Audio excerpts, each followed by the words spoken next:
mengatakan di dalam sebuah ayatnya, surat Muhammad ayat 22 sampai 23 itu Allah mengatakan, "Bahal asaitum in tawallaitum am tufsidu fil ardi wa tuqatti'u arhamakum ulaikal ladzina la'anahumullahu fa asammahum wa ama absarahum."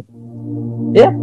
Apakah kiranya jika kamu berkuasa, punya posisi, kamu akan membuat kerusakan di muka bumi dan memutuskan hubungan silaturahim? Mereka itulah orang-orang yang dilaknati oleh Allah Subhanahu wa taala dan ditulikan telinganya dan dibutakan matanya. Mungkin maksudnya adalah diberi nasihat tidak masuk, ya, diberi taujih tidak masuk, diberikan ya ceramah juga nggak masuk. Itu ditulikan telinganya dan dibutakan matanya daripada melihat kebenaran-kebenaran yang ada. Oleh karena itu Allah Subhanahu wa taala mengancam sampai dilaknati orang yang selalu sering melakukan ya atau memutuskan hubungan silaturahim atau biasa disingkat dengan pemutusan hubungan PHS, pemutusan hubungan silaturahim. Istilah saja ini. Jadi PHS. Ancaman yang kedua tadi, yang pertama dilaknat oleh Allah, dijauhkan rahmatnya Allah Subhanahu wa taala, berarti didekatkan kepada laknatnya, dan kalau dilaknat berarti salah satunya akan diberikan penyakit dan musibah. Yang kedua, dipercepat adabnya di dunia. Jadi ada 3 orang yang dipercepat dipercepat adabnya oleh Allah di dunia ini. Siapa mereka? Di antaranya adalah orang yang memutus hubungan silaturahim.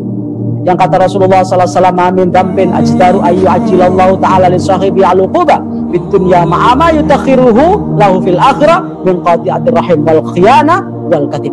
Wa inna ajala ta'ati thawaban la silaturahim hatta inna ahlal baiti liyakunu fajaratan fatanmu amwaluhum wa yakthuru adaduhum idza tawassalu." Tidak ada satu dosa yang lebih dipercepat oleh Allah Subhanahu wa taala sanksinya di dunia ini, di samping juga masih ada cadangan sanksi dan siksa di akhirat.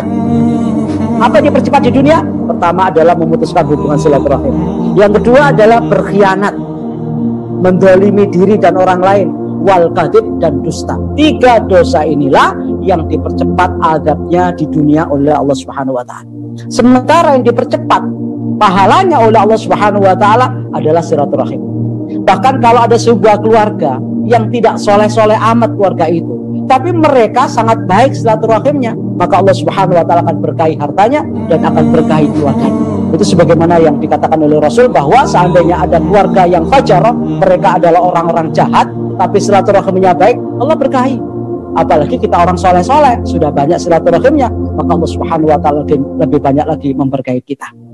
Dan apabila nanti pada saat distorkan amal kita setiap Senin dan Kamis, orang yang suka memutuskan hubungan silaturahim, sanksi yang ketiga adalah ditolak amalnya, ditunda dulu.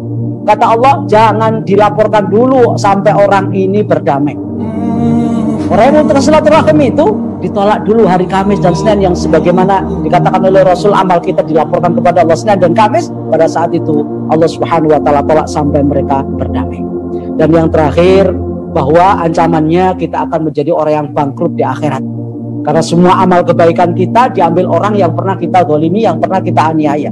Kalau sudah habis amal soleh kita, maka dosa orang yang pernah kita aniaya dan kita bully, kita zalimi, itulah yang ditimpakan kepada kita oleh Allah Subhanahu wa taala, sehingga mestinya kita masuk surga karena sudah kehilangan modal kebaikan, hanya sisa dosa kita, dan dosa kita ditambah dari dosa-dosa orang yang pernah kita aniaya, maka dosa kita bertambah, pahala kita berkurang, bahkan tidak ada tersisa. Akhirnya rencananya kita masuk surga, tapi Allah Subhanahu wa taala jebloskan kita ke dalam neraka. Nah, waliyadzubillah, mudah-mudahan itu tidak terjadi kepada kita, sehingga kita mudah-mudahan dirukunkan kembali oleh Allah dan diakrabkan kembali oleh Allah Subhanahu wa taala dengan menjalin halal bihalal dan silaturahim ini, sehingga mudah-mudahan apa yang kita harapkan dari janji Rasulullah SAW bahwa diberkahi hartanya dan dipanjangkan umurnya benar-benar terjadi dan bisa kita raih bersama-sama. Al-Hikmah TV, media referensi Islam, dapat diakses di www.alhikmahtv.com dan Play Store Android Al-Hikmah TV.